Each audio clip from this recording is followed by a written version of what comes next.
What is up, guys? Zach here, another video for you guys today. And today I'll be reviewing my experience, whatever you want to call it, from last night's SmackDown taping, which I attended. Ticket right there.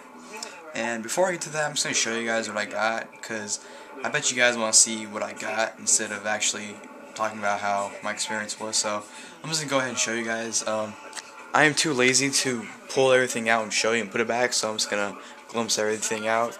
But right there, it's, I don't know if you guys can see it, it's the 2010 program. Yes, it's 2010 still.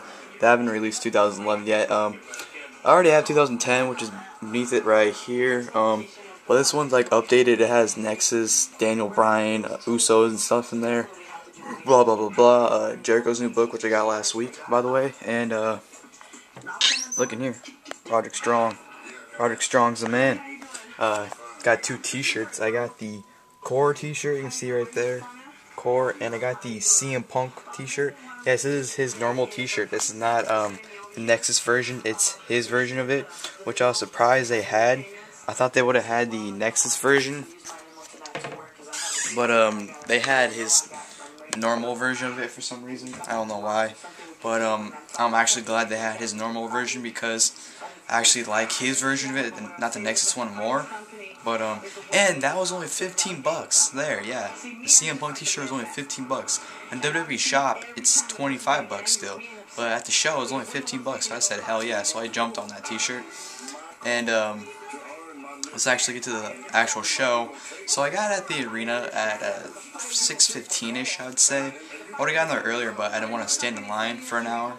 And the show started at 6:45, so I had half an hour to spare. Even though I spent 20 of those minutes, in line trying to get the t-shirts and the program. Oh, by the way, I bought a John Cena t-shirt too, but I bought it for my sister. She wanted a John Cena t-shirt. I don't know why. So that's out there. She's actually chilling out there, and the shirt's out there. But I don't want to run in there and show it to you guys. Just too damn lazy. On top of that, I don't want to edit this video.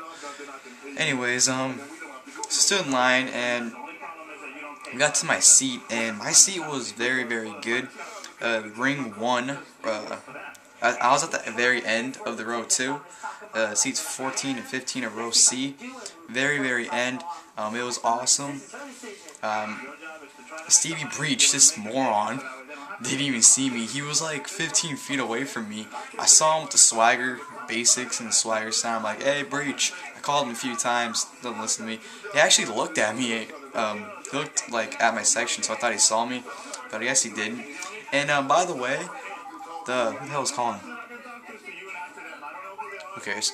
The main singer, I guess, from Papa Roach was actually there with like his kids, so that was actually kind of cool. He literally sat like 7 feet away from me, so it was pretty cool. I got a picture of him. I don't want to run into the room, get the camera, and show you guys pictures. I'll probably post like a video of the pictures later on. But I sat very close to the ring, and it was awesome seats. I gotta get more seats like those. It was awesome. But the first match we actually got was the first dark match, which was Chavo Guerrero versus Percy Watson. Honestly, I wasn't really paying attention to this match, to tell you the truth. I was just sitting there, I was like, alright, looking at all the seats, getting filled, I was like, alright, I really don't care about this match, but whatever. Percy Watson did get the win. I don't know how he won. I think he, kneed him in the gut or something and pinned him. I don't know. All I saw was, Percy Watson knee him, and then he won the match. That's all I saw. But, yeah, that's basically it. And then from there, we actually go to the NXT show, which starts off with, showing the pros and the rookies. I had Brodus and Ricardo. For some reason, Del Rio wasn't with him.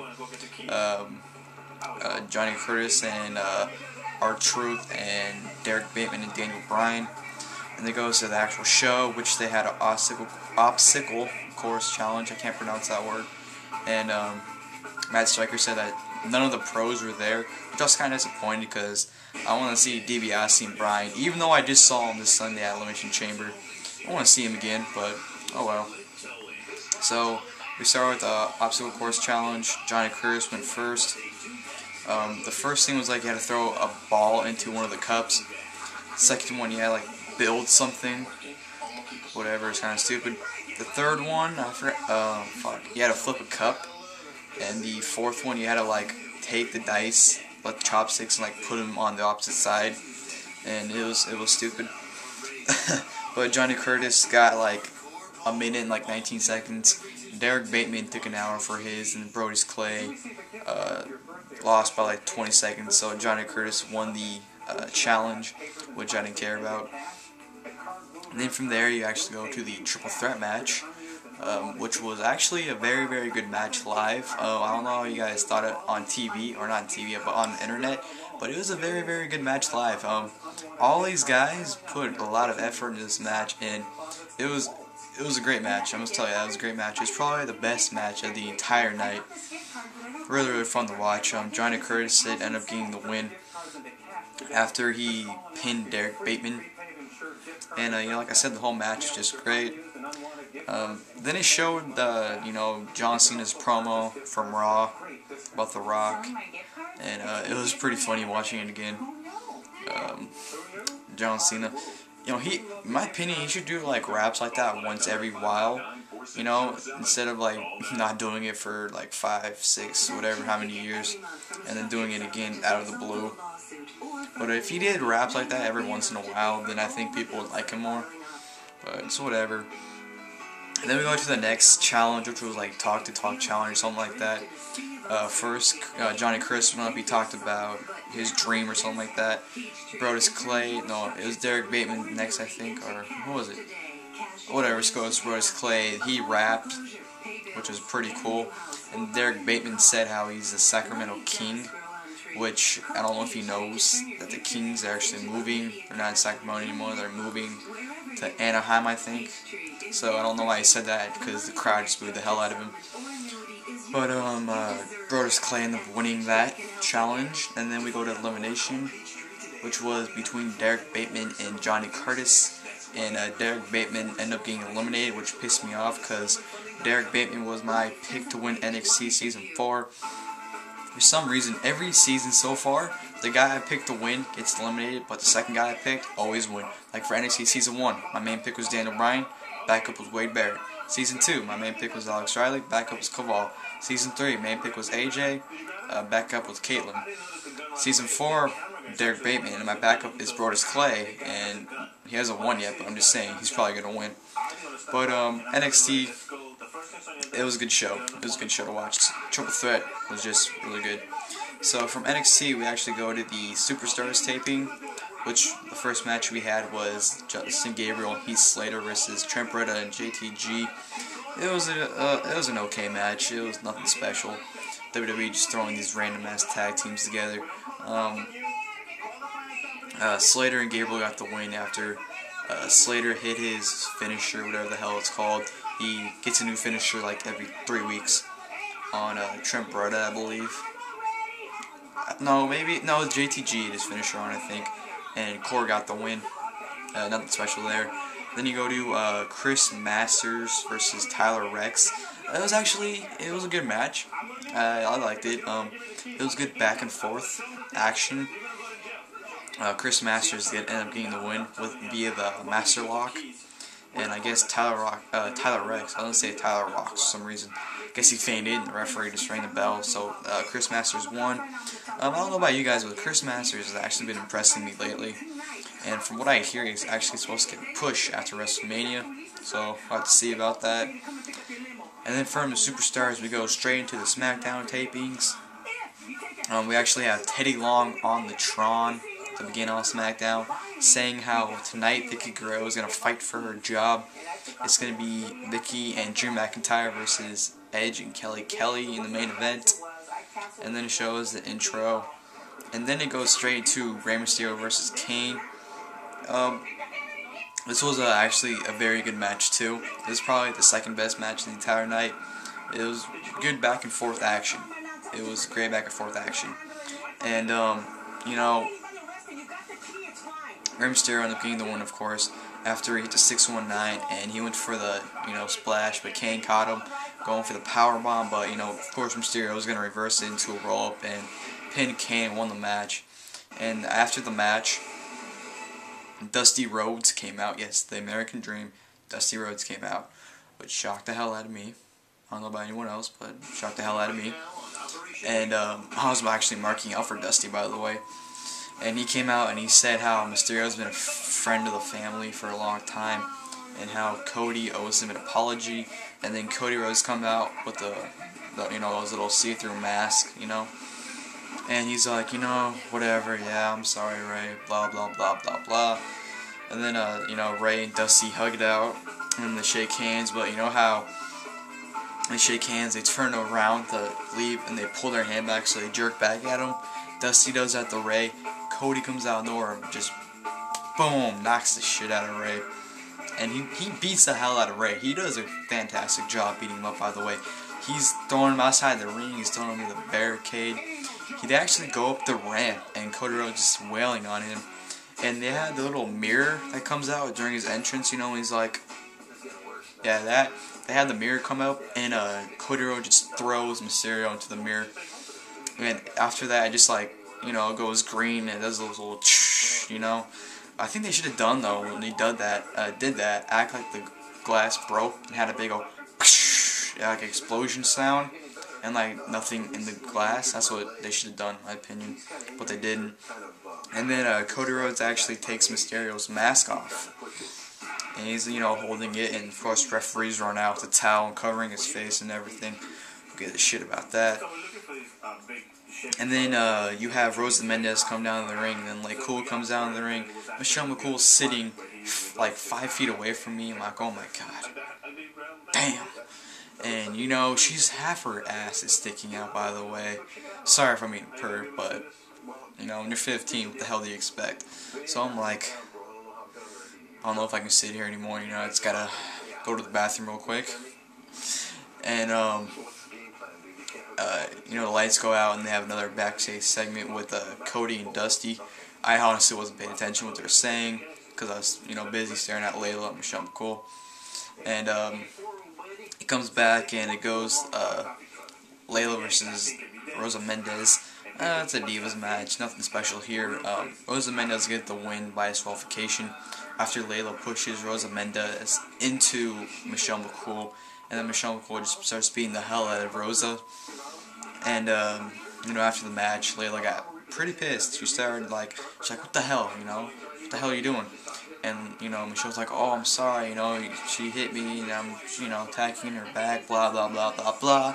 And actually, everyone in the building thought they were about to split up, because Layla had that face where she's like, know what, I'm done with you, I don't want to deal with you anymore.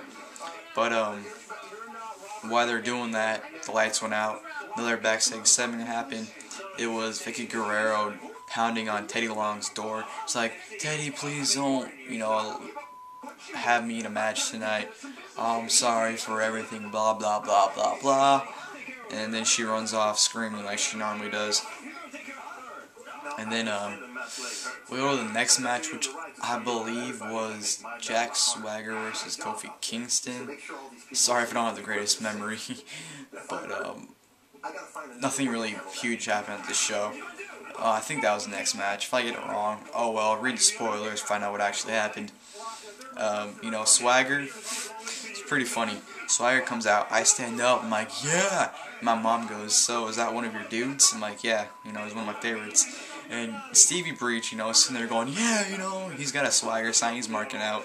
And my mom actually points at Stevie Breach and she goes, I think he likes him. And I'm like, yeah, I think he does too. And, they had a good match. I'm not gonna lie, they had a pretty good match. Swagger did get the win after the ankle lock, and Kofi just tapped out like a little bitch. Swagger got the win, then he pointed to the WrestleMania sign, and hopefully this is the beginning to rising up of Jack Swagger again after going from world champion to jobber. So hopefully he gets the IC title soon, and hopefully he works his way up back to the world title picture. So Swagger wins the match, and then we go to Vicky and Chavo backstage. And, she's basically pleading Chavo to help her, and Chavo's like, you know what, I do all this stuff for you, you never do anything for me. He's like, you know what, payback's you know what, and he just walks away. And then, I think it's kind of funny that, they show these things, how it says segment's gonna happen, and it shows like the clip from Raw or something like that. They did that twice. It said John Cena responds to The Rock and Triple H and Undertaker confrontation from Raw up next, you know, but it never showed those two, which I was like, okay, whatever. I know they're gonna add them onto the SmackDown show when it airs, but still, they still could have played them live, you know. But you know, I'm not gonna complain because honestly, I didn't want to sit through those anyways. But what the hell did we go on from there? I think we had another match. I don't think we went to this. Oh fuck. Shit. Right back. Yes, this is very bad video making right now. But honestly, I don't know what happens next, so I'm gonna look up the spoilers real quick. Where the fuck the spoilers at? Oh, son of a bitch. Come on, there we go, thank you. Okay. Yeah, it shows how much this show is memorable. Alright. Oh yeah, Wade Barrett versus Big Show with the core banned from ringside. It wasn't even a match, it was more of a brawl. Just, you know, they're just fighting back and forth. Big Show was getting some big wails on Barrett. And eventually the match led outside, and they started brawling outside, and the referee got to the 9. Big Show does like a little slap to Barrett and runs back in the ring and gets the count-out victory. Sorry about that. And Big Show's all celebrating, and Barrett's like, oh hell no, nigga. Sorry about that, just playing around to take that as offensive.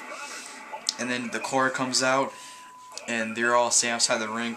Then Big Show runs out of the ring, grabs a chair, he's like, alright, come on, let's go. And then the core runs back, and you know, Big Show's like, yeah, I'm awesome, you know, and then he goes outside the ring. And then the Big Show's music plays again, so I'm like, okay. You know, as Big Show come back in the ring to cut a promo, Big Show comes in the ring, and the core comes back out again. The core goes in the ring, Big Show runs out, grabs a chair again, runs in the ring, he hits Justin Gabriel in the head with the chair. Yeah, a chair shot. Big Show get a chair shot to Justin Gabriel. I'm like, oh, that's not PG. And then, you know, the core ran off, and it's really stupid that they had to redo the segment. Just, in my opinion, it takes away from the show when they redo something, because it's like, alright, you're showing that this is, like, totally fake. As much as I don't like using fake with wrestling, just when they redo segments, you're basically showing that it's fake, which I didn't like that at all. But I don't know if they just didn't like the way it came out the first time, or they just wanted to see which one would be better to do. In my opinion, they should stay with the chair shot one, but that's just my opinion. And then from there on, you go to the main event. Hold on real quick.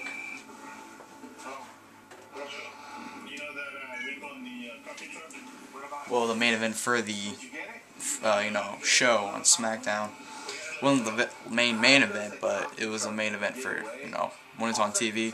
Edge and Kelly versus Drew McIntyre and Vicky Guerrero. Vicky Guerrero loses, she's fired, which no one cares. The match overall wasn't that good. It was only like 7 minutes long. McIntyre actually got some good hits on Edge. It's pretty funny because the referees all telling McIntyre to get off. Edge is like, move, I don't care. And the ref's like, hey, you know, if you get disqualified, Vicky Guerrero gets fired. It's like, I don't care if she gets fired. And he throws the referee. You know, it's pretty funny. And then, you know, at the end, McIntyre was down. Edge was going for the spear. And, whatchamacallit, Vicky Guerrero got in the ring, but Kelly came out over and speared Vicky. And then McIntyre turns around, Edge spears McIntyre, 1, 2, 3, Edge and Kelly win. And, you know, they're celebrating. Then Teddy Long comes out, he's all like dancing and everything. They get in the, Teddy Long gets in the ring. Him and Edge start dancing, which never see Edge dance live. It's not a good sight. And Teddy Long's like, Vicky, you're fired, and she's all crying. And then Vicky's like, Edge, can you please help me? He's like, no, I can't help you, but I don't feel like helping you. I feel like singing. And then everyone started chanting, nah, nah, nah, nah, hey, hey, hey, goodbye, you know. And then, you know, she's sitting there screaming her head off, and then she left. And then Edge is in the ring celebrating, and then Alberto Del Rio comes out of nowhere and attacks Edge. and you know, just basically beats the hell out of him. And after that, I guess SmackDown goes off the air. Alberto walks backstage. Edge is in the ring. He's like, alright, I'm a little beat up, it's okay. And then all of a sudden the core comes out, and then it gets to the actual main event of the entire show, which was a 5-on-2 handicap match. Core and Alberto Del Rio versus Edge and Big Show. You hear that? Alright, sorry about that. This match was very disappointing. It was only like 5 minutes long. I was kind of pissed off about that. But the thing that gets me is Barrett tried walking out on the match, but Undertaker came out. Like, it went dong, the lights went out, and it went back on, and Undertaker's all staring at Barrett, and Barrett's like, oh shit, and he runs back in the ring. The lights go out again, and Undertaker's gone, and he gets in the ring, and the Big Show just chokeslams Barrett, and they win the match. So I don't get why Undertaker comes out for 30 seconds and leaves. On top of that, he's interfering in Wade Barrett's match, which Undertaker vs. Wade Barrett was planned for Mania, but now it's supposed to be Triple H and Taker at Mania. But now that Barrett got screwed over by Undertaker, I'm not freaking sure what's going to happen at Mania now.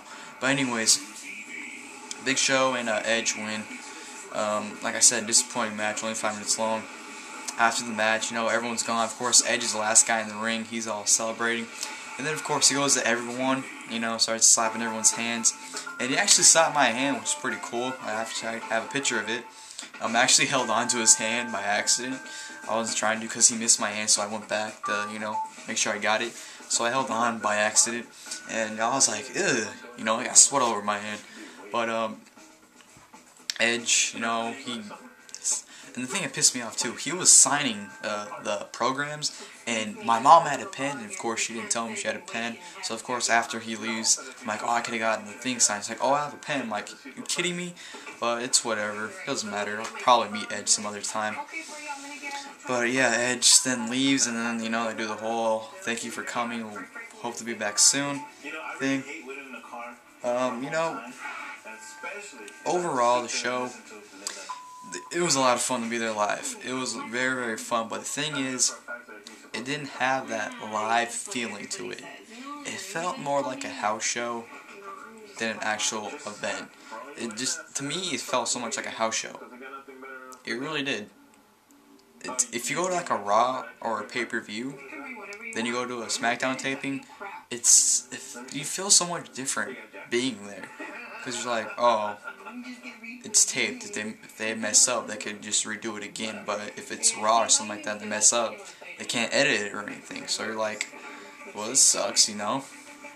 It's just, I don't know. SmackDown taping, just, it felt like a house show to me. I still had a lot of fun, though. It's pretty fun. During the tag team match with Slater and Gabriel versus JTG and Trent Beretta, everyone in my session started chanting Wendy's at Slater. Everyone's like, Wendy's, Wendy's. And then I'm like, hey Slater, can I get a cheeseburger? And he goes, shut up, yelling at me. I'm like, oh, damn, Slater. So it was pretty funny. Slater got very, very pissed. And if you go to a show and Slater's there, the most fun you can have is pissing him off. So much fun pissing Heath Slater off. But anyways, yeah, that was my whole review thing. Overall, I had a lot of fun. Great, great show. Just felt like a house show to me. Didn't have that live feeling. I don't know, but that's it. I'm Zach. I'm out. Thanks for watching. I'm out. Again. Peace. Bitch. Luke H29's a prick.